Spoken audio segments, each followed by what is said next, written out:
ابو ذر رضی اللہ تعالیٰ عنہ اتنے جوشیلے آدمی تھے، اتنے پیارے صحابی تھے، وہ کسی برائی کو برداشت نہیں کرتے تھے۔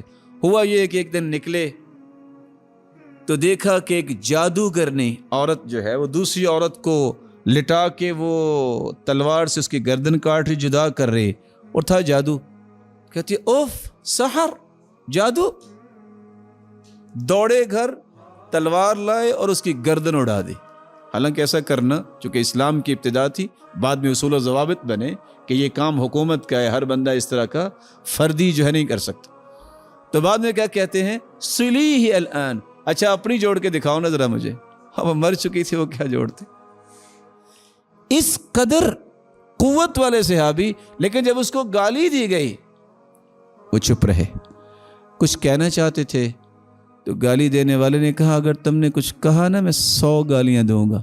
مسکرا کے کہتے ہیں تم 100 بھی گالیاں دو گے نا میں ایک کا بھی جواب نہیں دوں گا۔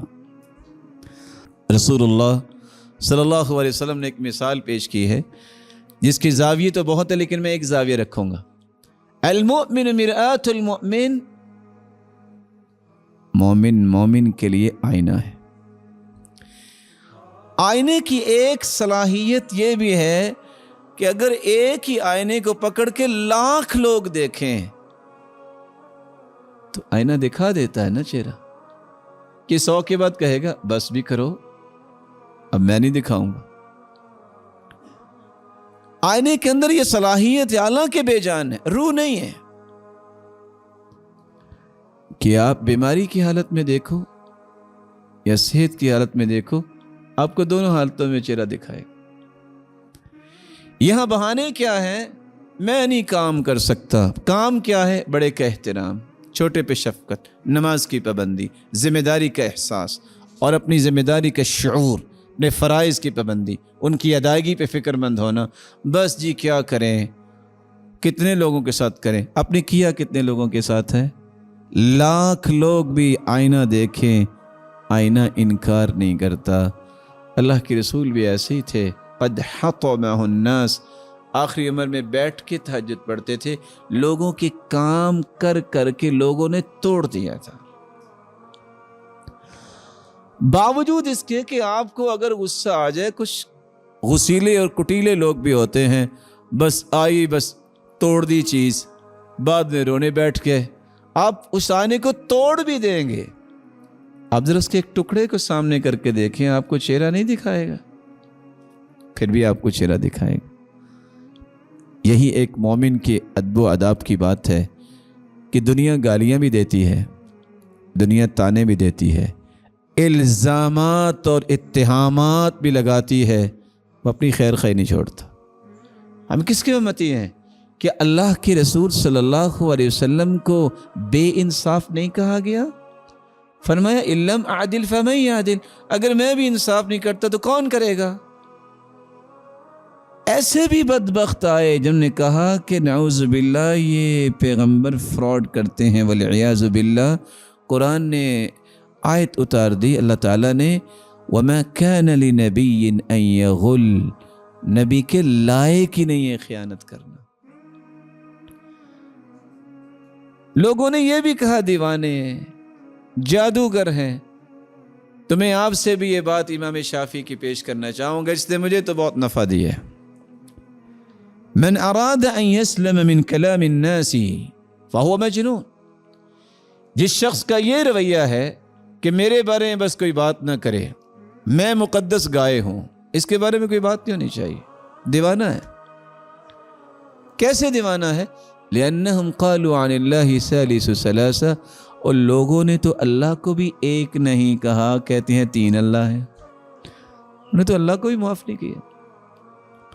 وقالوا عن رسوله ساحر ومجنون، روئے زمین پہ اس جیسی ہستی نہ آج تک آئی ہے نہ قیامت تک آئے گی، محمد الرسول اللہ صلی اللہ علیہ وسلم۔ لوگوں نے تو ان کو بھی جادوگر کہا، دیوانہ کہا، خبل کہا، نعوذ باللہ کون کون سے القاب دیے۔ میں اور آپ کون ہیں؟ حیثیت کیا ہے میری اور آپ کی؟ اس لیے مت اس بات کو سمجھیے کہ مجھے کوئی بات نہ کرے، آپ اپنی حیثیت کو پہچانیے۔ اب لوگوں کی زبانوں کو نہیں روک سکتے۔ کیا کرنا ہوگا؟ حکمت و دنائی سے اس برائی کا جواب ایسی حکمت کے ساتھ دیجئے کہ برائی کل کو اچھائی میں تبدیل ہو جائے۔ وہی جواب جو یحییٰ بن معاذ نے دیا تھا جب ان کو ایک شخص نے گالی دی تو وہ مسکرا دیے۔ آج اگر کوئی آگے سے مسکرا دے کہتے ہیں یہ بزدل آدمی ہے، اس کو پتہ نا اگر اس نے بات کی تو 2 پڑیں گے اس کو، تو ساتھ ہی ساتھ بیٹھا کہتا لم لم ترد علی، آپ جواب کیوں نہیں دے رہے، بزدل ہے۔ وہ پھر مسکرائے، مسکرا کے کہتے ہیں فلماذا تعلمت اذن، اگر میں نے اس کی گالی کا جواب گالی سے ہی دینا تھا تو پھر میں نے علم کیوں پڑھا تھا؟ یعنی آپ ریئلائز کیجئے، کیا ان کے اندر طاقت نہیں تھی؟ ابو ذر رضی اللہ تعالیٰ عنہ اتنے جوشیلے آدمی تھے، اتنے پیارے صحابی تھے، وہ کسی برائی کو برداشت نہیں کرتے تھے۔ ہوا یہ کہ ایک دن نکلے تو دیکھا کہ ایک جادوگر نے عورت جو ہے وہ دوسری عورت کو لٹا کے وہ تلوار سے اس کی گردن کاٹ رہی، جدا کر رہے، اور تھا جادو۔ کہتی اوف سحر، جادو! دوڑے گھر، تلوار لائے اور اس کی گردن اڑا دی۔ حالانکہ ایسا کرنا چونکہ اسلام کی ابتدا تھی، بعد میں اصول و ضوابط بنے کہ یہ کام حکومت کا ہے، ہر بندہ اس طرح کا فردی جو ہے نہیں کر سکتا۔ تو بعد میں کیا کہتے ہیں صلیہ الان، اچھا اپنی جوڑ کے دکھاؤ نا ذرا مجھے، اب مر چکی تھی وہ کیا جوڑتے۔ اس قدر قوت والے صحابی، لیکن جب اس کو گالی دی گئی وہ چپ رہے۔ کچھ کہنا چاہتے تھے تو گالی دینے والے نے کہا اگر تم نے کچھ کہا نا میں 100 گالیاں دوں گا۔ مسکرا کے کہتے تم 100 بھی گالیاں دو گے نا میں ایک کا بھی جواب نہیں دوں گا۔ عبداللہ ابن عباس کو کون نہیں جانتا، گالیاں دینے والا گالیاں دیتا ہے۔ غلام کو کہتے جلدی آنا، لوگوں نے سمجھا شاید غلام کو ساتھ ملا کے کچھ کہتے ہیں اس کو جلدی سے کھانا کھلاؤ، سفر سے آیا ہے۔ تو سفر میں نا طبیعت میں تقدر آ جاتا ہے، خشکی آ جاتی ہے، اس سے تھوڑا سا جذباتی ہو گیا، اس کو کھانا کھلاؤ۔ اور وہ شرمندہ ہو گیا کہ میں نے گالی دی اور یہ مجھے کھانا کھلا رہے۔ ہو سکتا ہے کہ آج ہمیں کوئی گالی دے تو ہم اس کو آئس کریم کھلائیں، چاکلیٹ پیش کریں، ہو سکتا ہے؟ نہیں ہو سکتا۔ حسن بصری کو کتنا برا بلا کہا، انہوں نے کھجوروں کا ٹوکرا بھجوا دیا۔ وہ بڑا پریشان کہ میں نے تو جس کو کہتے ہیں نا آج کل کے الفاظ ایسی کی تیسی پھیر دی، یہ کھجوروں کا ٹوکرا کہاں سے آ گیا؟ کہا یہ حسن بصری رحمۃ اللہ علیہ نے بھجوایا۔ پوچھا کہ یہ کھجوروں کا ٹوکرا کیسا؟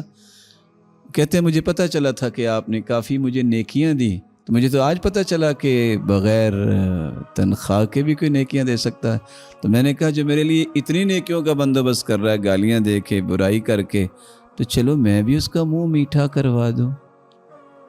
کیا ہو سکتا ہے کہ آج کوئی گالی دے تو اس کو گور میں ایک ڈبہ پہنچایا جائے؟ وہ اتفاق سے میں نے ایک مجلس میں کہہ دیا تو ایک شخص کا میسج آیا کہ آج تو مجھے سمجھ آ گئی ہے، میں بھی سوچ رہا تھا کہ دکان لوں، اب میں نے آپ کو اتنی گالیاں دینی کہ حتیٰ کہ آپ مجھے گورمے کی دکان لے کے دیں گے۔